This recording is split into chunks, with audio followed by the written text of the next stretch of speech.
Good day guys, welcome to the channel, and in this video I'll show you how to fix Microsoft Authenticator app not showing code.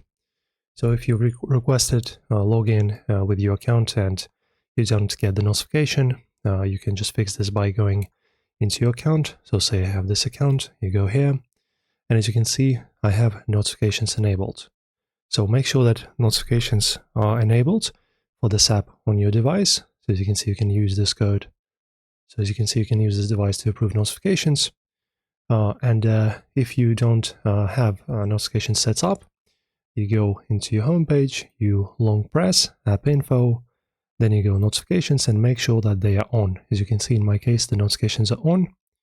And also guys, another thing that you might want to try doing is going into your settings, and where you have time, a date and time, make sure that you have the automatic date and time selected. So instead of manually, right, just have it set automatically, right? So your time zone and your 24-hour format, just leave all of this at default, okay? So don't set it manually. And after this, your Authenticator should be properly displaying your notifications and everything should be working great. So enjoy this. Guys, if this helped you out, like and subscribe, and I'll see you in the next one.